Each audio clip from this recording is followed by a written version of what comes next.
Хәерле кич. Бу атнада Идел буе төбәкләре аша үткән давыл Марий-Эл Республикасындагы Яльчик ял итү базасында 8 кеше, шул исәптән 3 баланың гомерен үзде. 22 кеше зыян күргән.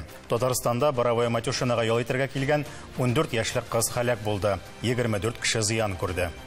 Синоптиклар алдагы көннәрдә дә һава торышы тотрыксыз булырга, яшен, көчле җил, боз яулар күзәтелергә мөмкин дип кисәтәләр. Мондый катаклизмнар вакытында без үзебезне һәм якыннарыбызны ничек саклый алабыз?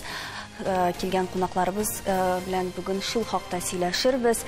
Хәерле кич, хөрмәтле кунакларыбыз. Илдар әфәнде, сүзне сезгә бирәсе килә баштан ук, чөнки мәгълүмат төрле, соннар үзгәреп тора. Хастаханәгә соңгарып килүче кешеләр булырга мөмкин, анда ятучыларның хәле үзгәрергә мөмкин. Шуңа күрә бүгенге көндә ниндирәк соннар билгеле икән? Гадәттән тыш хәлләр министрлыгы мәгълүматы буенча бүгенге көндә 19 кеше тән җәрәхәте алган һәм 8 кеше һәлак булды. 8 кеше ул бөтенесе дә Татарстан халкы, республика керә. Аларның өчесе Яшел Үзән кешеләре булып чыкты. 3 кеше Питрәч районыннан, аларның икесе бала, берсе 21 елга, икенчесе 2023 елга. Тагын бер бала 2016 елга ул безнең Биектау районында теркәлгән, һәм бер кеше ул безнең Казан шәһәрендә теркәлгән. Алар арасында безнең 11 кеше Татарстан республикасына керә. Ул 7 кеше Зеленодольск районыннан, аннан алар арасында бер кеше, бер бала 2020 елга тән җәрәхәте алган, 3 кеше Казанныкы һәм бер кеше Биектау районында теркәлгән. Менә чыннан да бу хәбәрне ишеткәч, миңа үземә дә яшен суккандай булды, чөнки бик күп милләттәшебезне югалты һәм икенчедән мин үзем дә шунда булдым. Әмма мин давыл башланганчы китеп өлгердем. Менә без инде урманнан юлга чыккач, зур юлга чыккач, яңгыр коеп ява башлады, давыл башланды. Менә 5-7 минут инде безне саклап калган.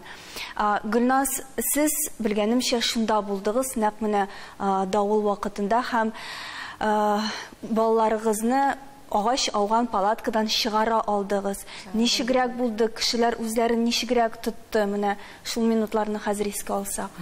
Искә алганда инде менә хәзер менә кешене күргән юк анда үзебезне генә карадык. Без палаткаларда түгел идек, без 2 гаилә идек. Без барыбыз да шатер эчендә тора идек, чөнки һава торышы әйбәт иде, кояшлы иде, җылы иде. Әз генә яңгыр сибәли башлагач, без палатка эченә әйберләрне кертеп куйдык та инде.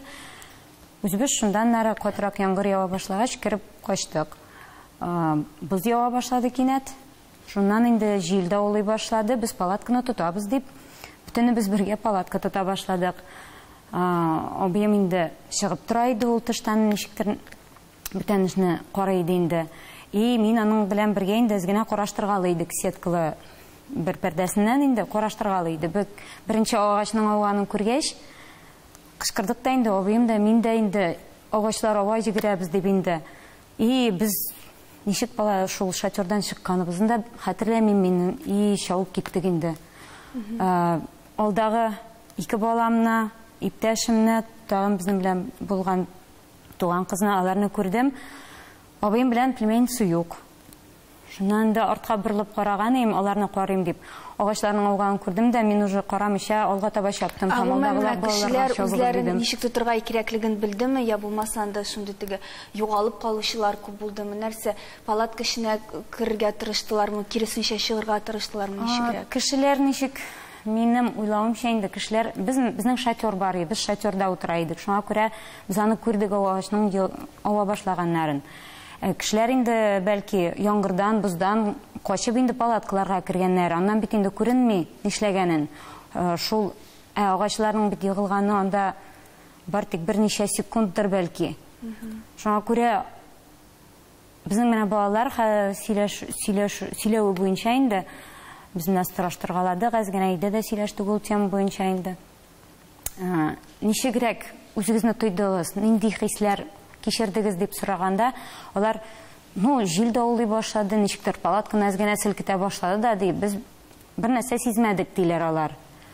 Вот. Инде Алар балалыгы белән аңламыйча да калганнар. алар аңламыйча калдылар, шул әйтәм ич. Иң авыры Шалып әти. киткәндә иптәшем палаткадан балаларны тартып чыгарып кына алга таба чаптык.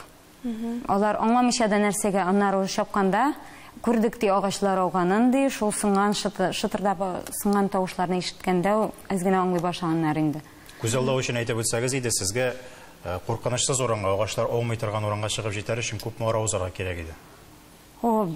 Без менә шул Яльчик күле белән юл арасында уртасындарак булганбыздыр инде. Беренче агач инде яраграк төште дә инде. Белмим, ничә метр булгандыр ул, чынлап әйтә алмыйм да инде.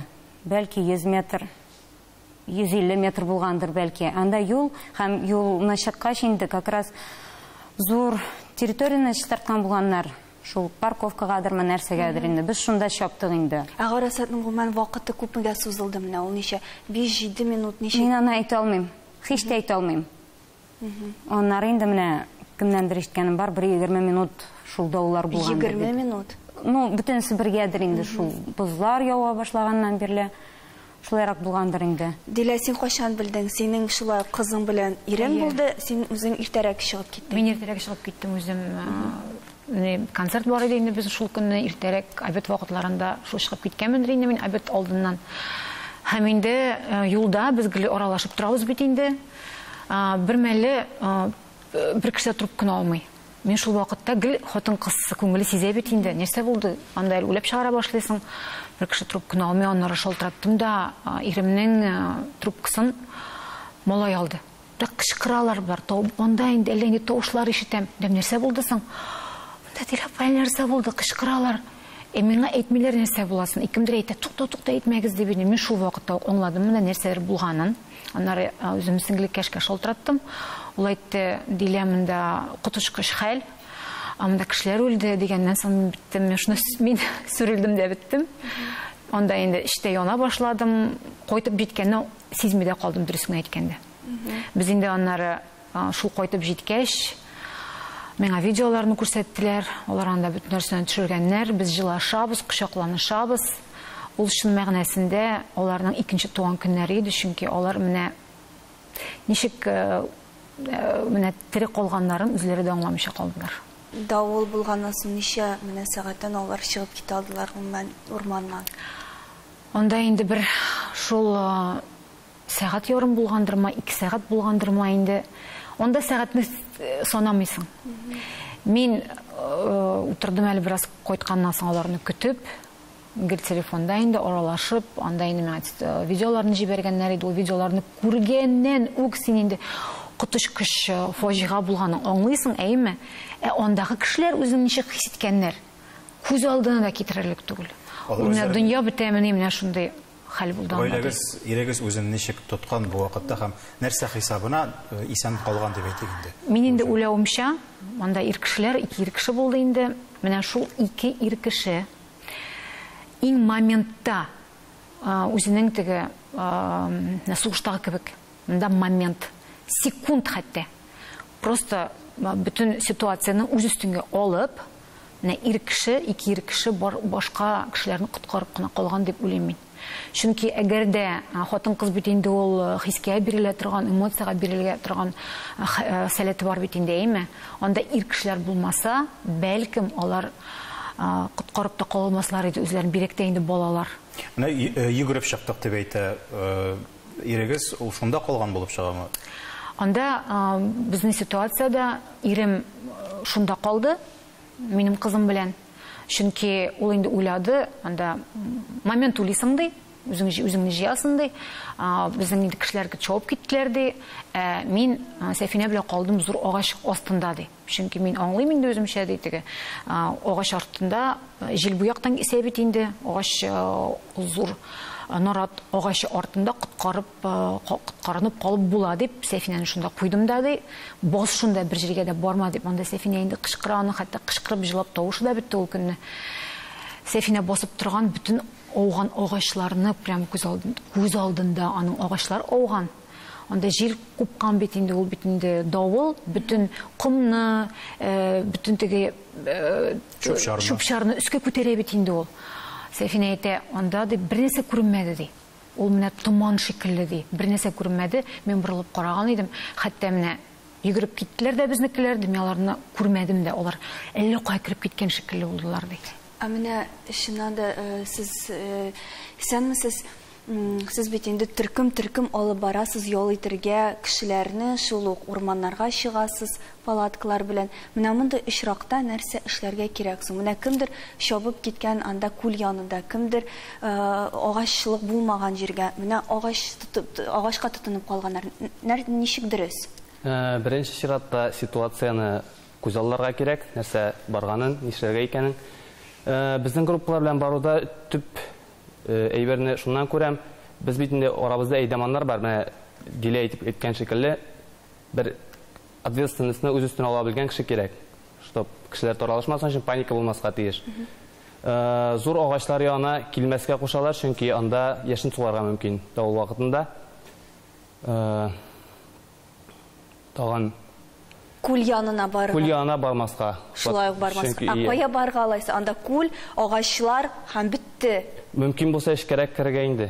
Агачлар арасынарак, чөнки ачыклыкта бит ошо бөтен нәрсә, анда бер нәрсә күренмәячәк тә. Ләкин бу ситуациядә ничек агачлык арасына керәсең? Монда бөтен җирдә агач, ава, ишелгән вакытта. Ишелгән вакытта бары тик ачыклыкка киресенчә барырга кирәк иде. Һәм миңа калса, менә безнең ситуациядә нәкъ дөрес эшләгәннәр. Киткән кешеләр дә, агач янында торган кешеләр дә, чөнки анда яшен булмаган, анда бары тик давыл булган иде. Һәм шул нәкъ шул зур агачларны коткарып калган. Шуннан да нәрсә эшләргә кирәк соң? Бәлки бу сорауга МЧС хезмәткәре җавап бирер, әмма рекламадан соң.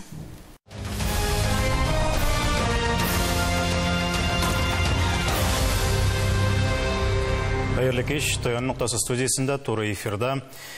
Бу берничә көн элек, инде шимбә көн булды мәгълүм. Шимбә көн. Узган Идел буе төбәкләре аша узган давыл турында сөйләшәбез. Халак булучылар бар һәм иң беренче чиратта инде без сүз алып барабыз Мари илендә, Ялчик юл базасында булган хәлләр турында. Анда инде соңгы мәгълүмат буенча 8 кешенең гомере өзелде. Рекламага кадәр сөйләштек, бу хәлнең ничек булганын шаһитлар белән аралаштык. Инде хәзер бәхәсләрәк урынга килеп тукталдык. Илдар әфәнде, мондый вакытта табигатьтә калганда, урман янында, урман эчендә, күл буенда давыл килде, шатыр-шатыр агачларсына кая барырга, нишләргә? Мондай ситуация барлыкка килгәндә инде, әгәр дә сез күрәсез икән, яңгыр ява башлый, җир күтәрелә башлый, кара болытлар якынлаша сезгә, сез иң беренче үзегезнең күршеләрегезгә хәбәр итәргә тиеш. Күрше палаткадан да йоклап ятырга мөмкиннәр. Аларга хәбәр итеп, монда һава начарлана, әйдәгез әле читкәрәк китик дип. Иң беренче инде, әгәр дә сез урманда булсагыз, сез ачыклыкка чыгарга тиеш. Ул однозначно шулай булырга тиеш һәм шүгәләп утырырга тиеш. Сезнең беренче ул зыян күрү агачлар ягылудан. Чөнки нарат агач ул бик нык агач түгел, ул шырпы кебек шатлый да сына. Шуңа күрә, әгәр дә инде ачыклыклар юк икән андай бик, сез кыска агачлар янына кирергә тиеш. Куаклар арасына кичкенә 2 метрлы, бер 2 метр ярым менә шундай куаклыклар булганда кайбер җирдә, шул җиргә кирип качырга мөмкин. Анда сезгә яңгыр даган, җил даган һәм агач ягылу мөмкинлеге дә булмый. Аннары икенчерәк инде инкүлекләрне карарга кирәк. Сез ял итәргә килгән тау кырыйларын, йырымнарны, менә шул йырымнарга төшеп утырсагыз, сезгә тагын уңайлырак булачак һәм агачлар ягыла калса даган сезгә ул тау кырыена эләгеп кала. Вот шулардан гына. Инде монда менә бу яшеннәр ниләр булмады, шуңа күрә ачыклыкларына парковка урынына барырга була һәм күл кырыенарак. Күл кырыена инде яшеннәр ниләр булса, 200 метр хәл килергә ярамый, ансы да бар. Монда яшен булмаулы сәбәпле ачыклыкка чыгу кешенең гомерен коткарып калырга мөмкин. Хәбәр биргә кирәк дигәннән, менә Мария Республикасында яшәүче милләттәшебез гәдә сүз бирик. Менә хәбәр бирмәделәр дигән сүз анда да яңгырады, аннар дәвам итербез. Аның тарафыннан да әйтелде. Вот сообщение Татарстана почему-то мы получили, находясь в зоне действия татарского телефонного вещания. В Волжском районе оповещений никакого не было. По моему мнению, в данном случае органы исполнительной власти обязаны были отреагировать, что в соседней республике произошло ЧП. Кстати, в Казани это произошло часами раньше. Никак не отреагировали. Необходимо было предупредить людей о надвигающейся угрозе. Этого сделано не было. Были повалены деревья высокорослые, которые представляют собой опасность. Дендрологический анализ деревьев не проводился. Сухостой тоже рухнул. Мое мнение таково. Здесь очень много субъективных причин, которые привели вот данной буквально в смысле катастрофе. Менә мондый сәбәпләрне күрәләр. Сез ничегрәк нинди комментарий бирә алыр идегез? Монда инде бу Марий Эл Республикасына буенча аларның мәгълүматларына мин әйтә алмыйм, чөнки ул безнең чит регион. Әмма менә булар сәбәп була ала, мәсәлән, беренчедән хәбәр бирелмәде дип әйтте. Икенчедән шул ук ул бит Мари Чадра милли паркында булган, тиешле караш булмаган, менә ул агачлар алай авырга тиеш булмаганнар. Ул парковый зоналардан да бөтенләй машина белән дә кергә ярамый, анда куярга да ярамый. Закон буенча әйтсәк. Инде менә кешеләр күбесе игътибар итми, ул МЧСтан килгән мәгълүматларга, бу көн сайын язалар булар, маңа игътибар итәсе юк дип, кайберләре укымый даган. Аларны карарга кирәк, һәм тикләп куярга кирәк. Һәм монда булырга мөмкин, һәм карарга кирәк. Если сезнең 30 градус эссе бер атна буе тора, бу әлбәттә генә бер инде давылга, җилгә китерә икәнен билгеле. Ул 15 ел элек тә шулай булды, но алай бик каты чыкмады ул. Һава үзгәреп китә. Инде мәгълүмат бирү, ул иң беренче эш дип торам мин. Монда бик килешеп бетмәс идем, бер нинди реакция булмады дигән сүз белән, чөнки бу эпизод буенча дип әйтик инде, җинаять эше ачылды бүгенге көндә, һәм ул ял итүгә кагылышлы таләпләрне тиешенчә үтәмәүгә кагыла. Шуңа күрә монда инде ул милли паркны җавапчылыкка тарта торганнардырмы, бәлкем бүтән төрле оештыручысы булгандыр инде. Аның җаваплы кешеләр әлбәттә инде менә ни өчен шушында булган алар, нишләп аларга аңлатмаганнар дигән сорауларга алар җавап бирергә тиеш булалар бу очракта. Давылның үзенә килсәк ярар, дөрестән дә без килгән хәбәрләргә игътибар итмибез бүгенге көндә. 23-24 секундына 23-24 метр тизлек белән исә торган җил, яшен, көн аралаш. Ләкин шамаларга буладыр бит инде. Менә аяз, һава торышы, бераз гына яңгыр сибәли, көтмәгәндә каян килеп чыкты, һәм ул кара булат килгән вакытта аның урманнан чыгарлык кара булатмы, әллә басып торса гайбәтрәкме икәнен каян шамаларга? Мин шунардан башлыйсым килә. Яшенле яңгырлар ул җәйгә гадәти хәл. Алар безнең булырга тиеш. Башта кызу булганнан соң безнең дым күтәреле, болытлар барлыкка килә һәм ул конвективная облачность дип атала инде. Андан яшенле яңгырлар яву, бозлы яңгырлар яву ул гадәти хәл. Әмма монда нәрсә булды? Бер июль ахырында берничә көн безнең бик эссе, бик дымлы һава иде һәм җир өслеге кызган таба кебек кызды. Һәм монда килә фронталь система бик салкын һава белән. Шулай ук дымлы һава белән. Килә астагы салкын һава җир өслегеннән бик зур тизлек белән җылынып өскә күтәрелә. Салкын овар һава инде астка төшә зур тизлек белән. Менә безнең фронталь система как раз менә шушы астка төшү зонасы Мари Эл Республикасына туры килде инде монда. Давыл аларга төште. Тагын шуны әйтәсем килә, бу бик тиз була торган процесслар. Без аны 2 көн алдан да, даже 1 көн алдан да белә алмыйбыз, чөнки карап барырга кирәк. Буларны локатордан карап, яшенле болытларның үсүеннән карап, прогнозлар ясала. Шуңа күрә дә аны шушы шимбә көнлегенә хәбәр ителде. МЧС хәбәрләренә килгәндә, әлбәттә, аларны игътибарсыз калдырырга ярамый. Сез әйтәсез 22-23 метр секундына дип, без игътибар итмәбез ди. Бу юлы килде 28 метр секундда. Әлбәттә, ул безгә кичкенә сан кебек, әмма километр сәгатьләргә әйләндерсәк, ул бит 100 километр сәгатенә, 100 километр. Ул наратларына теге алар тутырыксыз теге агачлар дип әйтәләр, алар гына түгел, ул башка агачларында да тамыры белән үзеп алырлык көч. Шуңа күрә именно ул агачлар теге инде яшәүгә яраксыз булган дип мин ул Ни өчен менә МЧСтан килгән кайбер хәбәрләр алар чыннан да дөреслеккә туры килә, кайберләре юк. Аларны шулай алдан фаразлап булмаганга күрә. Юк, алай түгел. Яшенле яңгырларны фаразлыйлар.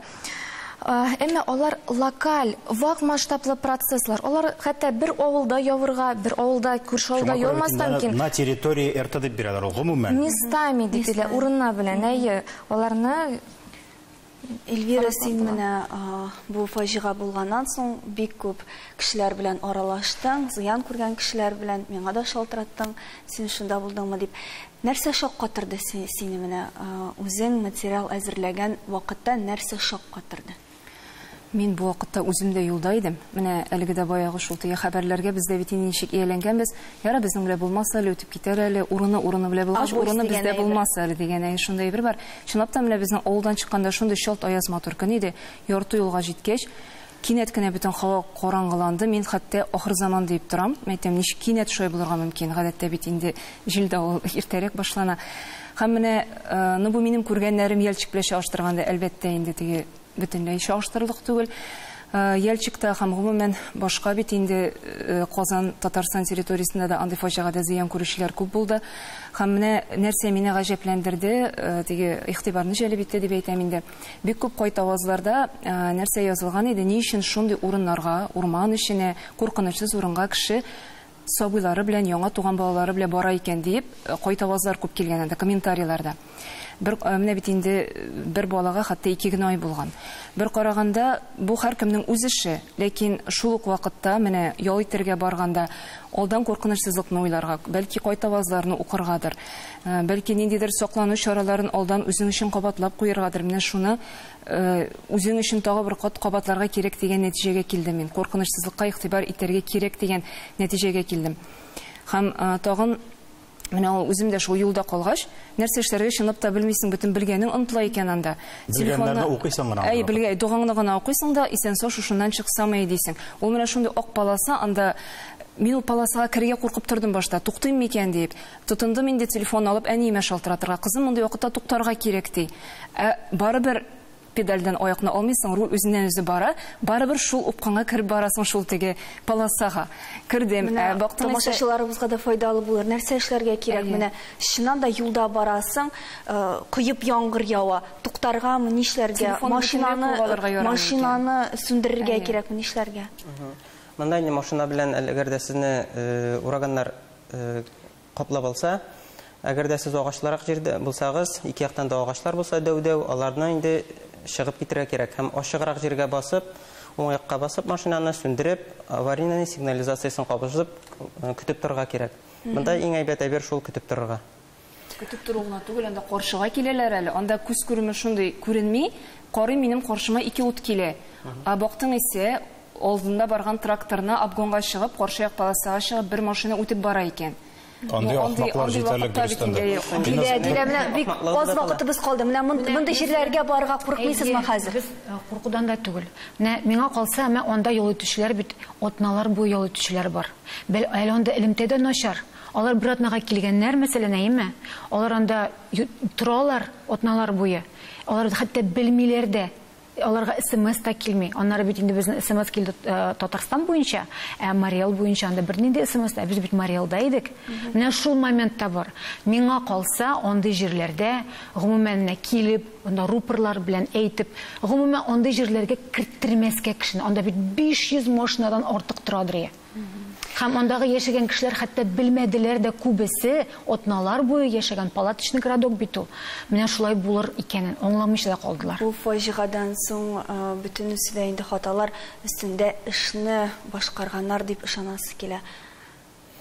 Һәм әлбәттә монда һавада эленеп калган бер сорау, менә шулай табигатьтә ял итү урыннарының күпмесе куркынычсызлык кагыйдәләрен үти торган хәлдә икән соң безнең тирәдә. Исән-сау булыйк, таяныр нокта һәр вакыт бар, шуны онытмагыз. Рәхмәт.